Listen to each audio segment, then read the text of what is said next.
that I considered a so-called convenient corpus. That is, I did not specifically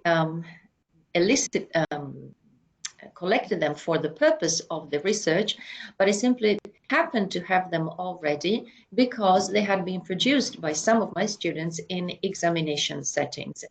And they were produced as a result of submitting to the students some sample prompts. So they cannot be said to have been spontaneously produced, but were not specifically produced for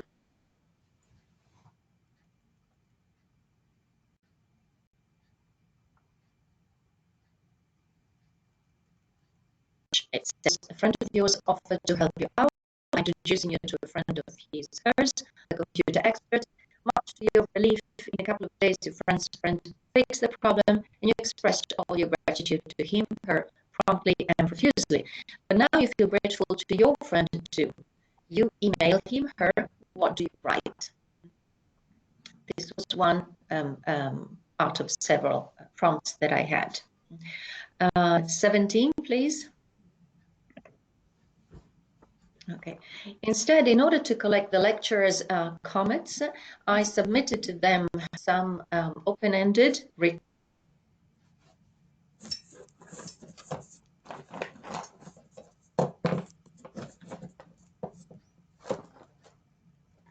university lecturers that I knew, and all of them willingly took part in this phase of my research without receiving any compensation.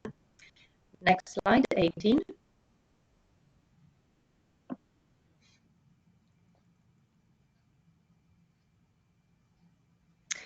In order to collect their impressions on the text, I asked them a few very general, if not downright generic questions. The reason was that I did not want to influence their responses very much by pre-selecting some assessment criteria, as I had seen in most of the studies that I had read. The questions were meant to find out what it is that the lecturers found to be annoying versus pleasant about the text, and also what they might find instead plausible versus implausible. So there are questions of the text. Slide 19.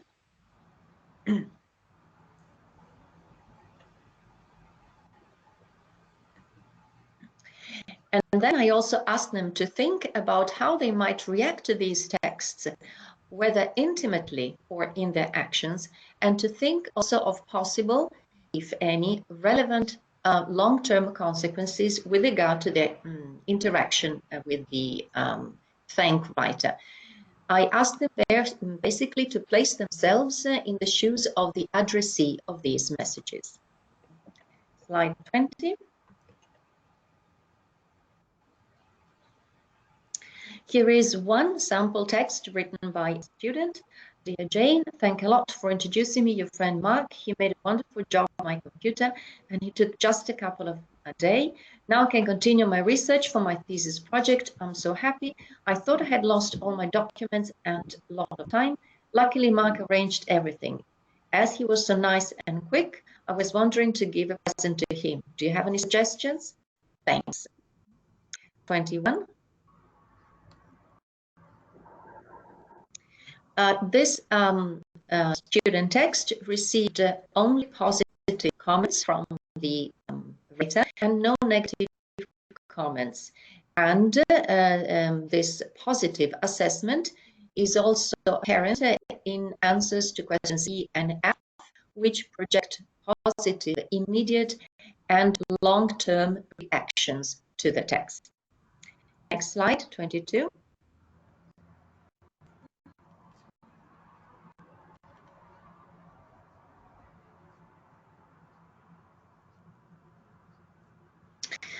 Here's another student text. Dear Carol, thank you very much for your help with my computer. I would like to express all my gratitude and hope to see you soon. 23.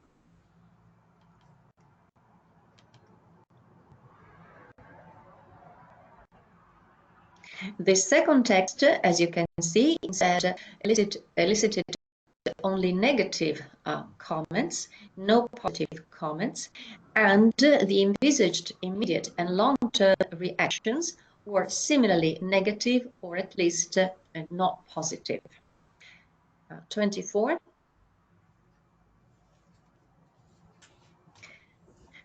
When considering not the individual comments to each text, but all the comments made by all the raters about all the texts, some patterns emerge.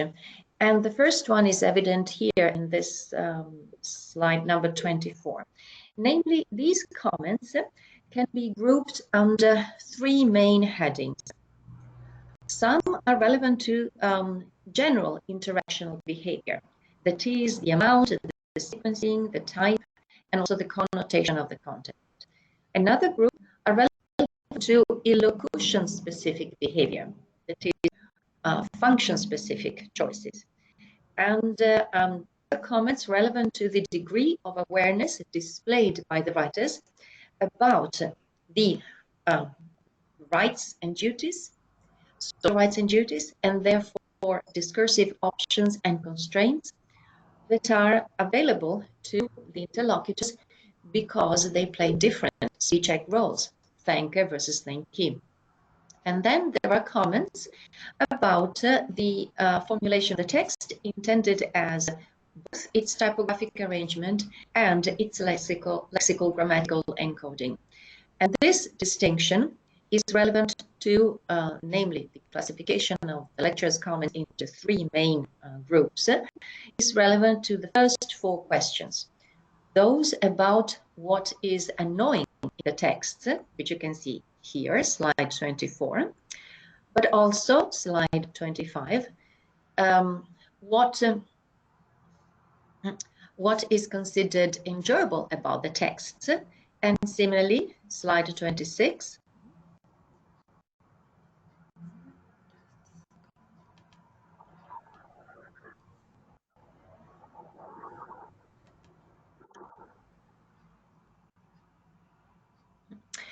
and similarly, what is considered unnatural in the texts, that is, when they fail maybe to produce content that is relevant or logical, or that shows partial total misunderstanding of the purpose of the interaction. And finally, the comments, slide 27, the comments relevant to what instead is considered natural and plausible. Okay, slide 28. The lecturers had no trouble expressing the reactions they thought they might experience if they were the recipients of these texts. So they expressed their cognitive reactions, their emotional reactions, but also their nonverbal reactions. And finally, slide 29, they had no trouble also reflecting on the cumulative effect that a text like this might have on the prolonged relationship with the interlocutor. Of course, the positivity or negativity of the immediate or long-term effects depended on the quality of the text assessed. Slide 20.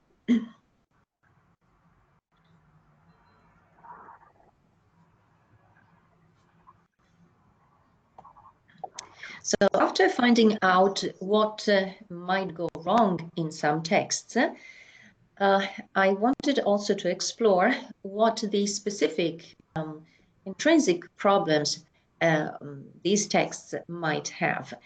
And at this point, I asked two of the previous expert raters to look again at these texts, but this time to act in the role of teachers, so their typical role, and specifically identify problem areas that might be present in the text, and also to specify which ones, if any, might be due to interference from the student's L1 background, in this case, the Italian language.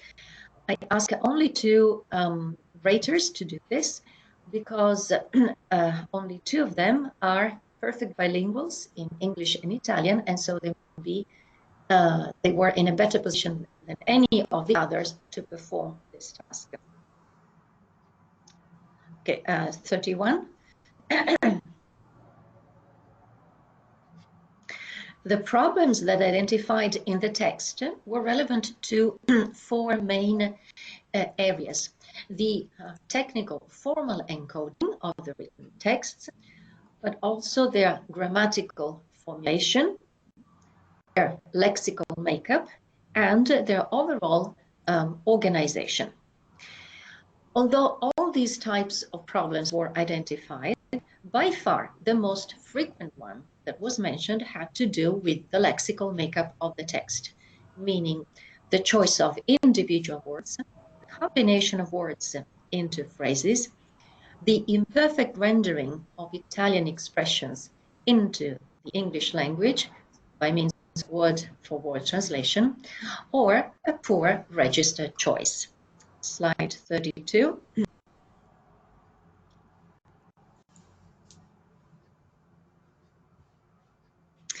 Although I do not expect you to understand the Italian bits that you see there, you can, nevertheless, I trust, appreciate those English text segments that the raters identified as problematic in student texts. Some sound indeed just weird. Others might not even be fully understandable. And the Italian text segments that you see are the raters' hypothetical reconstruction of what it is that the students might have wanted to say and would have said if they had been using Italian. On the following slide, 33, you see more examples of the same problems. And you may ask yourself whether you say something like that yourselves, or whether you would be able to produce segments. Slide 34. In addition to spotting specific, yes, thank you, to spotting specific problems in the formulation of the text, then these two also expressed some comments on the students' text. And here again, it appears that the cumulative effect of choice of incorrect phraseologies was the source of irritation for the reader. So basically, when a text quote-unquote fails from the communicative point of view, the main source of problems is its lexical makeup. Slide 35.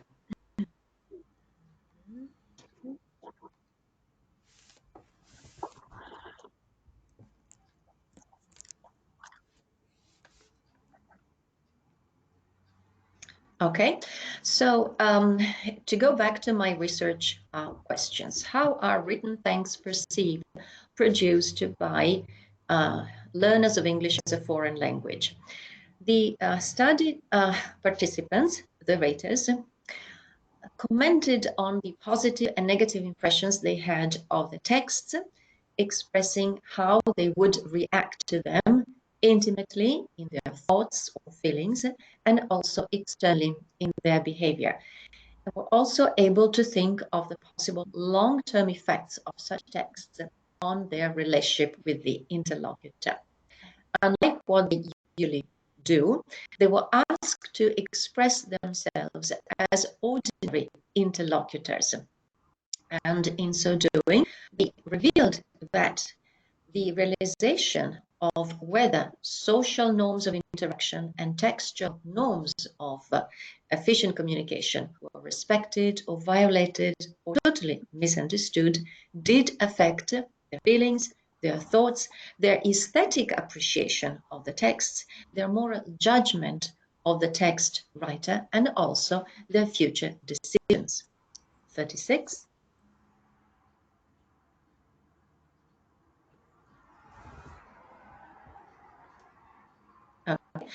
The raters appear to be especially sensitive to two aspects of interaction. One, general communicative effectiveness, and two, transaction-specific social appropriateness. That is, they repeatedly pointed out in comments the importance of ensuring clarity of communication, which basically for us linguists means adhering to the maxims of the cooperative principle. But they also point out that displaying an appropriate degree of awareness of what it is that the thinker can or cannot do precisely because of their interactional role as thinker, and therefore their ability to decide what it is that they can express or what they are not allowed to express, guarantees the appropriateness of the interaction. They also noticed a possible correlation between these two dimensions, in the sense that if a text is phrased in such a way that it is reader-friendly, and so it is communicatively effective, and this imposes less decoding effort on the addressee, and it is a sign of courtesy. So effective communication is one of the means to social interactional appropriateness. Slide 37.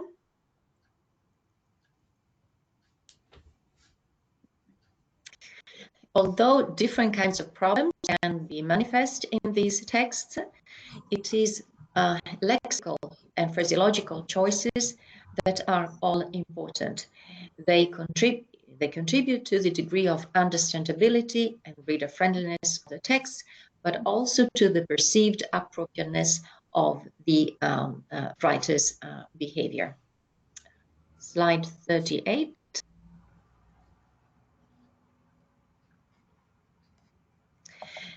Some implications to draw from this study are that in order to help students develop their communicative competence, it's important to have them reflect on the potential impact of their discourse.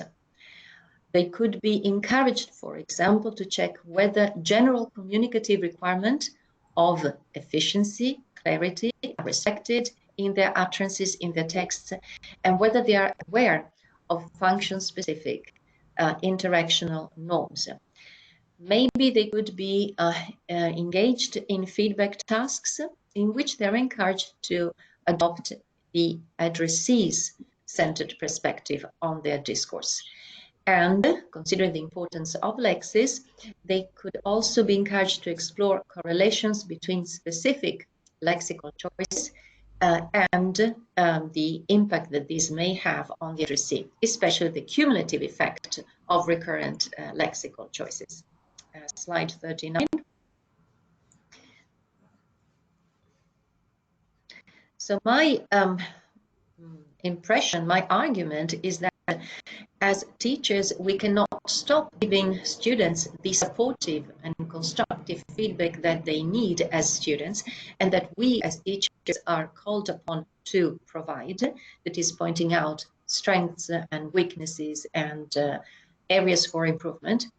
But I think we should also provide them, as an additional form of assessment, an indication of what it is that their discourse might produce as a result in the context in which it might be used in the future. Slide 40.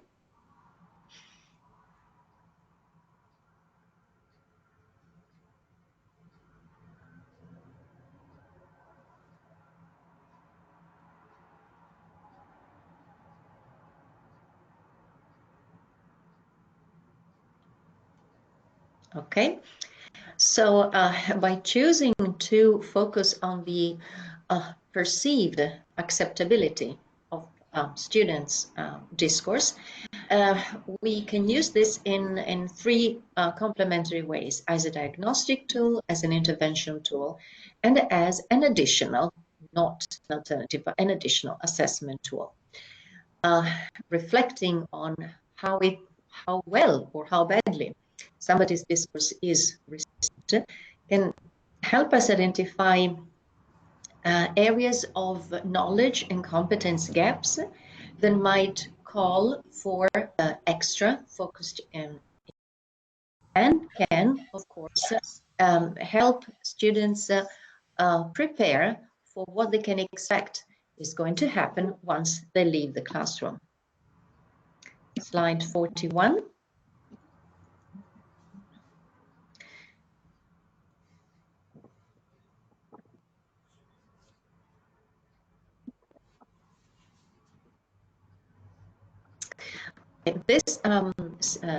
The findings are presented to you here are part of a larger project I'm conducting. But anyway, what you see here is quite limited in more than one respect. For example, it is relevant only to one linguocultural background, source linguocultural background, and one target linguocultural and also reliable, constant associations between discursive choices and effects on the addressee still have to be thoroughly explored. And maybe one way to go would be to continue along these lines, but also by conducting follow-up interviews with study participants so as to gain further insights into this matter. And this is the end of my presentation, and I hope to have more to say in the future once I develop an assessment grid that I'm in the process of designing. Thank you very much for your attention. Thank you, Sarah. Does anybody have any questions to Sarah? Dear participants? Sarah, I have a question. Well, just I started to yes. it. Well, yes. About when you did your research, well, did the relations of the participants, did you take into account how it influenced, well, maybe you have a kind of grading or ranking of the results? Because in real life, maybe some days ago, I was told the story about the student who went to academic mobility and he message to the professor, and the professor considered the person impolite. From my point of view, the person just doesn't have enough level of the English proficiency. Okay, Elena, sorry, I didn't hear all the words you said, so I didn't really understand your question. Well, did the language proficiency of the participants of your research, of the student, yes, of the students, how it played, what role did it play? Okay, these first year MA students, so they had already completed their undergraduate degree, and the text they wrote was part of an entry test, a larger entry test where they were supposed to demonstrate that they had adequate listening comprehension skills, reading comprehension skills, and writing skills. They were not tested for oral production. Can you hear me? Yes, yeah. Yeah, okay. And these written things that you see were one of the written tasks that they were required to produce. Another written task invited them to express, to argue their views in favor or against a topical issue. So these were supposed to be at least intermediate level students. But the end test was indeed supposed to check whether this was the case, because these students did not come from our own university. I mean, they have not completed their undergraduate degree at our university, so we did not know what the level actually was, and this was a diagnostic tool. So intermediate level, hopefully advanced level, but I guess it's more accurate to say intermediate level, no beginners at all. Okay, thank you. Other questions? Hello, everybody. May I ask a question? Yes, you're welcome. I just came to your conference later. That's why maybe I didn't understand some things, but I need some kind of clarification. I saw that you had some thanks letters or thanks, Sarah. So how did you analyze these thanks letters? I mean, you had some strategies. So did you invent these strategies, or are there any strategies which exist? I didn't understand this. Okay, once again, I did not fully hear the question, but I heard something. I personally, so I don't know if what I'm going to say next is relevant. I did not personally, for this study, analyze the students' texts, although they could be analyzed for their rhetorical strategies. And the raters themselves did not analyze them, or they were not asked to analyze them for their rhetorical strategies. They were asked to say, what do you like about them, or what don't you like about them? But just by looking at the two examples that I had in my slides, I can tell you that these texts do exhibit very similar kinds of strategies to those that you find in native speaker speech acts of thanking. Maybe they're not used appropriately, not enough strategies are combined together. But the classic moves of thanking, such as expressing appreciation, expressing indebtedness, offering reciprocation, complimenting the addressee, all these were exemplified, maybe not in each text, but in the various texts taken together. But I don't know really what you asked. Sorry. I don't know if you want to ask me a question through the chat function.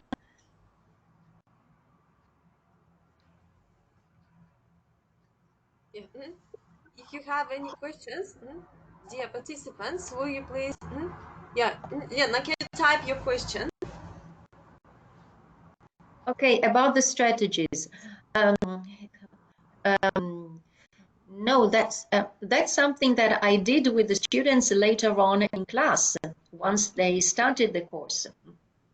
Oh, how to find strategies. Okay, well, there is literature on the speech act of thanking, where other scholars have listed these strategies that are typical, meaning recurrent, common in thanks, oral thanks and written thanks. And these can be used as a benchmark for checking whether those strategies are also to be found in speakers of other languages. Also true, though, that not exactly all strategies are produced by speakers of all L1 backgrounds. As for how to identify strategies, just starting from scratch, it is a trial and error procedure. So you proceed inductively, patiently, through repeated readings of the texts, or maybe of transcripts of conversations, if you have role plays, and with your own patience and your perceptiveness, you look for recurrent formulations that might express the same kind of meaning. For example, there are various ways of complimenting the addressee. So some might compliment the addressee directly, such as "you're great." Others might positively evaluate what they did. "Oh, that was an excellent job."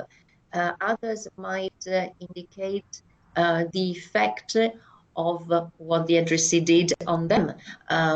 I was able to solve my problem immediately. There are various ways of complimenting the addressee, but once you find out that through different formulations, after repeated readings of many texts, you see that thankers want to do something good for the addressee, then you can develop your label complimenting the addressee. I will be pleased to send you references if you like, or if that's more helpful, some of the strategies that I myself found in texts, which I used with my own students later on. But if you're thinking of a waterproof procedure, there is none. Also see across scholars, once again, there is none. Different scholars use not only different terminologies, but also classify strategies differently. And there are two reasons for this. One is that each one of us works on different sets of data. So we have different corpora, which we don't share. And so we see people doing different things, different groups of people doing different things. Another one is that some tend to lump together a similar strategy under one big category. Others prefer to make more fine-tuned distinctions. And this applies not just to thanks, but to all speech acts. But anyway, what is like these show studies about strategies in speech acts is that you don't just have one expression of thanking, requesting, or apologizing that does the trick. You have a set of so-called auxiliary or ancillary communicative acts that support the main elocution. And as in the case of the second text, the short one, the one that was assessed negatively, if you do not have enough strategies or enough strategies of the right type, your text will not be effective. Your sincerity will be doubted. I don't know if I've answered somewhat your questions, but Yelena has my email, and you just have to ask, and I'll send you material if you like. Both references to other people's work, as well as work of my own teaching material, I mean, okay, if it could be useful to you. Well, thank you, Sarah, very much. Any more questions? Oля, Yelena, Ayjan, Yana. There is one more participant. Well, thank you, Sarah. It has been very interesting, and we thank you for joining us. Thank you. We still have two. Thank you very much. Thank you for your patience. Thank you. Thank you one more time. We still have two people to listen to. Oля, will you please be the next? Oля? Oля, we can't hear you. Your microphone is off. Oля? Oля, can you say anything? We can't hear you. We can't hear you. I don't know what the reason is. Vika, we can't hear you. It's off.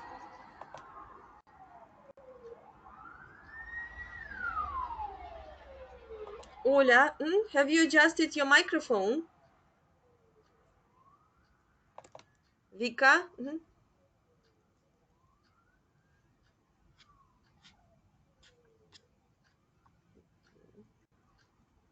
Vika, are you saying anything? Ola, are you saying anything?